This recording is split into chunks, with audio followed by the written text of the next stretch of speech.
నమస్తే. ABPSC, TSPSC, UPSC, SSC ఇలాగా ఏ పరీక్షలు ప్రిపేర్ అయినా అందరికీ యూజ్ అయ్యేటటువంటి కరెంట్ అఫైర్స్ని మనం ఈరోజు వీడియోలో డిస్కస్ చేద్దాం. ఓకే, ఈ రోజు నుంచి కూడా మనం వార్తల్లో ఉన్నటువంటి అతి ముఖ్యమైన కరెంట్ అఫైర్స్ని సెలెక్ట్ చేసుకొని వాటిని డిస్కస్ చేసి వాటి నుంచి బిట్టు ఏ విధంగా వస్తుందో అనే అంశం మీద మనం డిస్కస్ చేద్దాం. క్లాస్లో చెప్పినటువంటి టాపిక్స్ మీద బిట్స్ని తయారు చేసి మన టెలిగ్రామ్ ఛానల్లో పెట్టడం జరుగుతుంది. ఎవరైనా ఇంట్రెస్ట్ ఉంటే టెలిగ్రామ్ ఛానల్ లింక్ అనేది డిస్క్రిప్షన్ ఉంది, ఫాలో అవ్వండి. ఓకే, ఈరోజు మనం ఏప్రిల్ 1కి సంబంధించి వార్తల్లో ఉన్నటువంటి కరెంట్ అఫైర్స్ ముఖ్యమైనవి ఏమంటే అవి డిస్కస్ చేద్దాం. ఈ రోజు నుంచి ఫినాన్షియల్ ఇయర్ స్టార్ట్ అవుతుంది, మనందరికీ తెలిసిందే. ఓకే, అందుకే ఈ రోజు నుంచి ఫ్రెష్గా మనం కరెంట్ అఫైర్స్ స్టార్ట్ చేద్దాం. డైలీ మనం వీడియోస్ చేద్దాం. కొన్నిసార్లు 2-3 డేస్ మిస్ చేయొచ్చు, కానీ ఆ 2-3 రోజులు మిస్ చేసినటువంటి రోజుల్లో ముఖ్యమైన అంశాలను నేను నోట్స్ రాసుకొని 3rd డే 4th డే చేద్దాం. డైలీ అంటే మంత్కి ఒక 30 వీడియోస్ అయిపోతుంది కాబట్టి మంత్లీ ఒక 15 to 20 వీడియోస్ వచ్చేటట్టు మనం ప్లాన్ చేద్దాం. ఓకే, ఇప్పుడు మనం టాపిక్లోకి వెళ్దాం. చూడండి, మనకి వార్తల్లో ఎక్సర్సైజ్ టైగర్ ట్రియంఫ్ అనేది వార్తల్లో ఉంది. దీని మీద మనకి బిట్టు ఏ విధంగా వస్తుంది అని తెలుసుకోవాలి.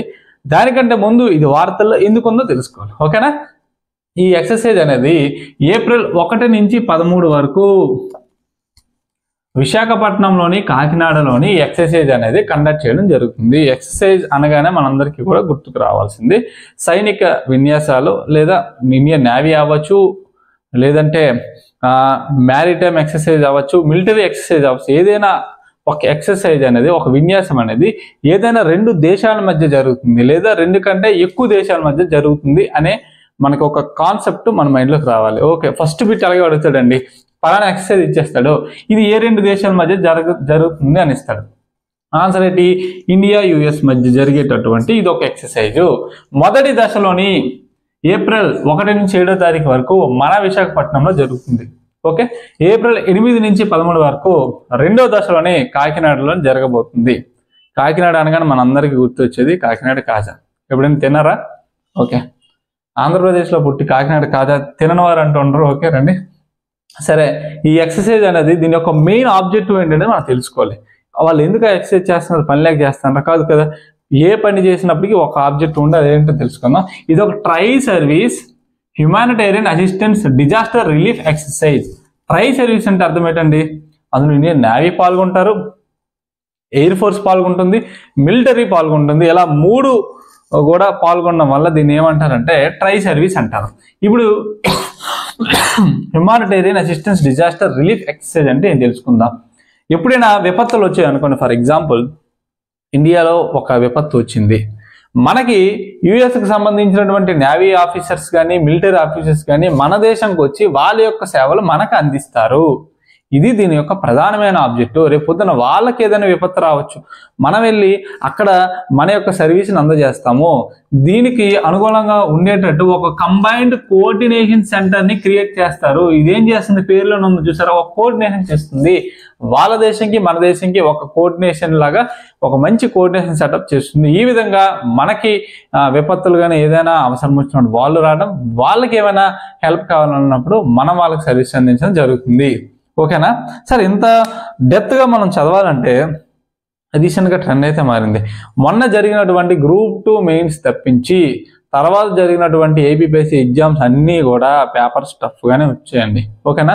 మనం చెప్పే కరెంట్ అఫైర్స్తోనే నాట్ ఓన్లీ ఏబిపిఎస్సి, మీరు యూపీఎస్సి ఇంకా ఏ ఎగ్జామ్ అయినా మీరు అటెంప్ట్ చేసేటట్టుగా నేను క్వశ్చన్స్ తయారు చేస్తాను, కాన్సెప్ట్స్ కూడా మీకు ఎక్స్ప్లెయిన్ చేస్తాను. ఓకే, ఇంతవరకు బిట్ ఎలాగ వస్తుందో మనకు అర్థమైపోయింది. ఇంకా క్వశ్చన్ డెప్త్గా అడిగితే ఏమడుగుతుందంటే, మన ఇండియన్ నేవీ తరపు నుంచి ఎక్సర్సైజ్ టైగర్ ట్రియంఫ్లో పాల్గొన్న ఏ ఐఎన్ఎస్లో పాల్గొన్నాయి అని అడుగుతాడండి. ఓకేనా? ఐఎన్ఎస్ జలవర్షి and INS Gharial, INS Shakti, INS Mumbai, ఈ 4 కూడా ఈ ఎక్సర్సైజ్లో పాల్గొనబోతాయి.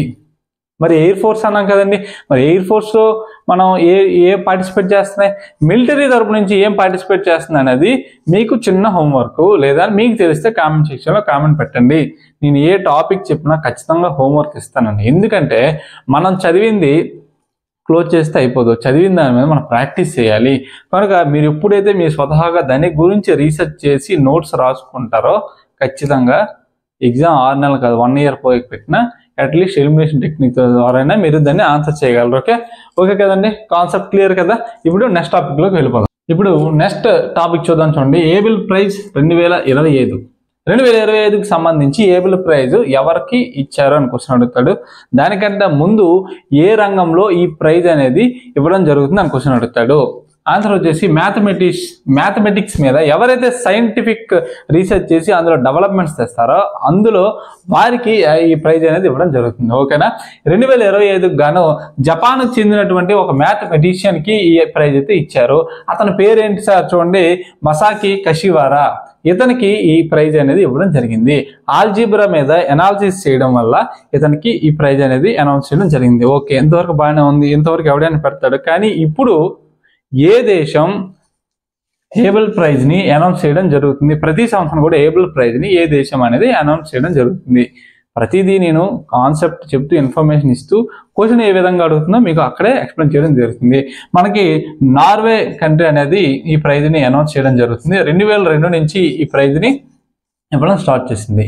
మరి భారతదేశానికి సంబంధించి ఇంతవరకు ఈ ఏబుల్ ప్రైజ్ అనేది ఎవరికైనా వచ్చిందా? స్టేట్మెంట్స్ రూపంలో అడిగితే ఈ విధంగా అడుగుతాడు. ఎస్, ఒక పర్సన్కి అయితే వచ్చింది. 2007లో శ్రీనివాస్ అనే పర్సన్కి ఈ ప్రైజ్ అనేది అందుకోవడం జరిగింది. ఓకేనా, మనకు వార్తల్లో చాలా ప్రైజెస్ అవార్డ్స్ ఉంటాయి, మీరు చదువుకొని అర్థమైపోద్ది. అందులో ద మోస్ట్ ఇంపార్టెంట్ ఎగ్జామ్ పడే అవకాశం ఉన్నటువంటివి నేను క్లాస్లో ఎక్స్ప్లెయిన్ చేస్తాను. Very very very important. Okay, next వచ్చేసి రీసెంట్గా లోక్సభ అనేది త్రిభువన్ సహకారి యూనివర్స్ బిల్ అనేది పాస్ చేయడం జరిగింది. యూనివర్సిటీ అనేది ఎక్కడ ఎస్టాబ్లిష్ చేస్తున్నారు? గుజరాత్లోనే ఆనంద్ అనే ప్లేస్లో ఎస్టాబ్లిష్ చేస్తున్నారు. అయితే మనకి బిట్ ఎలా వస్తుంది సార్? ఇదిగోండి, ఇక్కడ పేరులోనే ఉంది, బిల్లు పేరులో త్రిభువన్ సహకారి అనే పర్సన్ మనకి ఇప్పుడు important. He is known as father of cooperative movement in India. ఓకేనా, ఈరోజు కోఆపరేటివ్ సొసైటీస్ కానీ ఇవన్నీ వచ్చాయి. వీటన్నిటికీ ఎవరండి father of cooperative movement in India ఎవరంటే మనకు టక్కన గుర్తు రావాల్సిన పేరు త్రిభువన్ సహకారి. ఓకేనా, మనకి వైట్ రెవల్యూషన్ తెలిసింది. వర్గీష్ కురియన్ అనే పర్సన్ వైట్ రెవల్యూషన్ కి కారణమైనటువంటి పర్సన్. అతన్ని ఇండియాకి ఇన్వైట్ చేసినటువంటి పర్సనే ఇతను అనమాట. ఓకేనా, మనందరికీ తెలుసు అమూల్ ఐస్ క్రీమ్స్. ఈ అమూల్ అనే సంస్థ ఎస్టాబ్లిష్ చేసింది కూడా ఇతనే. కనుక ఇతని గురించి ఇంత ఇంపార్టెంట్ ఉంది కాబట్టి ఇతని పేరు మీద ఒక యూనివర్సిటీ పెట్టి దాన్ని ఎస్టాబ్లిష్ చేయబోతున్నారు. మరొక మోస్ట్ ఫ్యాక్ట్ ఇతని గురించి 1963లో రామన్ మ్యాగ్సెసే అవార్డు ఇతనికి ఇవ్వడం జరిగింది. ఈ రామన్ మ్యాగ్సెసే అవార్డు ఏ కంట్రీ అనేది ఇస్తుంది అనేది కామెంట్ సెక్షన్లో కామెంట్ పెట్టండి. ఓకేనా, నెక్స్ట్ టాపిక్ వెళ్దాం. రీసెంట్గా ఈ పదం ఇచ్చేస్తున్నాను క్వశ్చన్లో, గంటేనరు మబ్. ఈ పదం ఇచ్చేసి దేనికి సంబంధించింది అని అడుగుతాడు. ఓకే, దీని గురించి తెలిస్తే 5 సెకండ్స్ మీరు ఆన్సర్ పెట్టేస్తారు. ఇది రీసెంట్గా కనుక్కున్న న్యూ డ్రగ్ అనమాట. దేన్ని ట్రీట్ చేయడానికి ఇది కనుగొన్నారంటే అల్జీమర్స్ డిసీజ్కి సంబంధించి దీన్ని కనుక్కోవడం జరిగింది. ఓకేనా, తెలిస్తే 1 సెకండ్ పని. ఇప్పుడు మనం తెలుసుకోవాల్సిన ఇంకొక అంశం ఏంటంటే ఈ అల్జీమర్స్ డిసీజ్ ఉంది కదా, అది మనకి ఏ విధంగా ఎఫెక్ట్ చేస్తుంది అని తెలుసుకోవాలి. ఇది ఒక న్యూరో డీజనరేటివ్ డిసీజ్. అంటే ఏంటంటే బ్రెయిన్ సెల్స్ మీద దీని ఎఫెక్ట్ ఉంటుంది. దీని యొక్క లక్షణాలు ఏంటంటే మనం మెమరీ లాస్ అవుతాం, ఏదైనా పలానా వస్తువు ఇది అని మనం గుర్తించలేం. ఓకేనా, కనీసం మన బ్రెయిన్ తనకు తానుగా ఆలోచించడం కూడా మానేస్తుంది. డైలాగ్ ఉంటుంది కదండి, ఐఎమ్ని గజని ఎందుకు వచ్చారో నాకే తెలియదు అంటారు చూసారా. ఆ విధంగా ఈ డిసీజ్ వచ్చినటువంటి వ్యక్తికి మెమరీ లాస్ అనేది అయిపోతుంది. ఓకేనా, ఈ డిసీజ్ని ఈ డ్రగ్తో కంప్లీట్గా తగ్గించగలమంటే లేదు సార్. ఎప్పుడైతే ఈ డిసీజ్ స్టార్టింగ్ స్టేజ్లో ఉంటుందో అప్పుడు ఈ డిసీజ్ వాడితే మనం దీన్ని కంట్రోల్ చేయగలం. కనుక ఇది వార్తల్లో ఉంది కాబట్టి చాలా ఇంపార్టెంట్, మనకి సైన్స్ అండ్ టెక్నాలజీ పరంగా చాలా ఇంపార్టెంట్. ఇప్పుడు నెక్స్ట్ వచ్చేసి చూడండి, మన ఎర్త్ తీసుకుంటే నార్త్ పోల్లో ఉన్నటువంటి రీజియన్ మనందరికి తెలిసిందే ఆర్కిటిక్ రీజియన్ అంటారు. ఓకేనా, రీసెంట్గా జరుగుతున్నటువంటి వాతావరణంలో మార్పులు అంటే క్లైమేట్ చేంజెస్ కానీ జియో పొలిటికల్ టెన్షన్స్ కానీ, జియో పొలిటికల్ టెన్షన్స్ అంటే ఏంటండి, రష్యా యుఎస్ ఇవన్నీ కూడా అక్కడ ఉన్నటువంటి భూభాగాల మీద కన్నేసి వాటిని దక్కించుకునే ప్రయత్నాల్లోని ఇవన్నీ కారణాల వల్ల ఆర్కిటిక్ రీజియన్ అనేది బాగా దెబ్బతింటుంది అనే అంశం వార్తలు ఉంది సార్. ఓకేనా, ఆర్కిటిక్ రీజియన్ చాలా ఇంపార్టెంట్. అక్కడ చాలా న్యాచురల్ గ్యాస్ ఉంది, ఆయిల్ ఉంది, ఇవన్నీ న్యాచురల్ రిసోర్సెస్ ఫుల్గా అవైలబుల్ ఉన్న ప్రదేశం కాబట్టి అందరి కళ్ళు దాని మీద ఉంటుంది. ఈ భూ ప్రపంచంలో మనిషి కంట్రోల్ చేయలేనటువంటి ప్రదేశం అంటూ ఏమీ లేదు. ఈ ఆర్కిటిక్ రీజియన్ కూడా ఆర్కిటిక్ కౌన్సిల్ అనేది ఉంది, ఇది మొత్తం కంట్రోల్ చేస్తుంది. ఈ రీజియన్ కి బౌండరీస్ ఉన్నటువంటి కంట్రీస్ ఒక 8 కంట్రీస్ ఒక గ్రూప్ గా ఫామ్ అయ్యి దాన్ని ఎలా గవర్నింగ్ చేయాలో అని డిసైడ్ చేసుకుంటున్నటువంటి కౌన్సిలే ఆర్కిటిక్ కౌన్సిల్ సార్. మనకి 1996 ఒట్టోమాన్ డిక్లరేషన్ ద్వారా ఇది ఫామ్ అవడం జరిగింది. ఓకేనా? ఇంకా డెప్త్ గడితే ఆ 8 దేశాలు ఏంటి అని అడుగుతాడు. ఇక్కడ రాశాను చూడండి. Canada, Denmark, Finland, Iceland, Norway, Russia, Sweden, US. లేదంటే కింది దేశాలు ఇచ్చేసి కింది వాటిలో ఆర్కిటిక్ కౌన్సిల్లోని సభ్యత్వం లేనటువంటి దేశం ఏదని అడుగుతాడు. ఓకేనా? ఏదైనా మనం ఆన్సర్ చేయొచ్చు. అయితే దీనికి మన ఇండియాకి ఏమైనా సంబంధం ఉందంటే ఎస్ ఉంది. ఇండియా అనేది అబ్జర్వేటరీ స్టేటస్ ఉంది సార్. మెంబర్ కంట్రీ కాదు, అబ్జర్వేటరీ నేషన్ అనమాట. ఓకేనా? డెసిషన్స్ తీసుకోలేదు కానీ మీటింగ్స్ లో పాల్గొనవచ్చు. ఓకేనా సార్? మొన్నటి వరకు మనం మేడం చెప్పింది వినండి. గ్రూప్ 2 ప్రిపేర్ అయ్యాం. గ్రూప్ 2లో ఓన్లీ మనకి ఎస్ఎన్టీ కరెంట్ అఫైర్స్ మాత్రమే చదివాం. కానీ ఇక మీద జరగబోయే ఎగ్జామ్స్ ఎస్ఎన్టీఏ కాదు సార్. అయ్యి ఇంటర్నేషనల్ రిలేషన్స్ అడుగుతాడు, సైన్స్ అండ్ టెక్నాలజీ అడుగుతాడు, ఎన్విరాన్మెంట్ అడుగుతాడు, అవార్డ్స్ అడుగుతాడు, స్పోర్ట్స్ అడుగుతాడు, ఇలా అన్ని అంశాలు అడుగుతాడు. ఏ అంశం మీద అడిగినా మనం బిట్టి పెడతాం. రాబోయే ఏ ఎగ్జామ్ అయినా అది కొడుతున్నాం. ఓకే, నెక్స్ట్ చూడండి. ట్రిపుల్ ఎలిమినేషన్ ఇనిషియేటివ్ అనేది భారతదేశంలో ఇటీవల ఏ రాష్ట్రం అనేది ప్రారంభించింది అని అడుగుతుంది sir. Very simple question madam. దీనికి ఆన్సర్ వచ్చేసి వెస్ట్ బెంగాల్. పేర్లోనే ఉంది. ట్రిపుల్ ఎలిమినేషన్ అంటే ఒక 3 రకాల డిసీజెస్ ని ఎరాడికేట్ చేయడానికి వెస్ట్ బెంగాల్ అనేది ఇనిషియేటివ్ అనేది స్టార్ట్ చేసింది. మరి ఏంటి ఆ diseases? HIV, syphilis and hepatitis B. 2026 కల్లా దీన్ని ఎరాడికేట్ చేయాలి సార్. ఇక్కడే ఒక చిన్న ఇంపార్టెంట్ లాజిక్ ఉంది.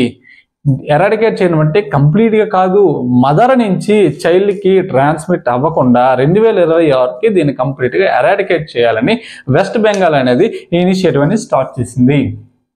ఓకేనా? మనకి ఏదైనా కాన్సెప్ట్ చదివేటప్పుడు వెంటనే చదివేటప్పుడే బిట్ ఎలాగ వస్తుంది అని మనం ఐడెంటిఫై చేయాలి. రేపు పొద్దున అలాగ ఐడెంటిఫై చేస్తే ఎగ్జామినర్ మనం ఏ విధంగా ఊహించాం ఆడు అదే విధంగా బిట్ రావచ్చు. విత్ ఇన్ సెకండ్స్ లో మనం పెడతాం. లేదంటే ఎలిమినేషన్ టెక్నిక్ ద్వారా మనం సాల్వ్ చేయగలం. April 1కి సంబంధించి వార్తల్లో ఉన్నటువంటి అంశాలు ఇవి. టెలిగ్రామ్ ఛానల్లోని దీనికి సంబంధించిన బిట్స్ ఒక 2-3 రోజులు అయితే ఒక 10 బిట్స్ ప్రాక్టీస్ బిట్స్ నేను పెడతాను. డిస్క్రిప్షన్లో లింక్ ఉంది, ఫాలో అవ్వండి. ఛానల్ని సబ్స్క్రైబ్ చేయండి. మరిన్ని వీడియోస్ కోసం వీడియోని లైక్ చేయండి. Thank you.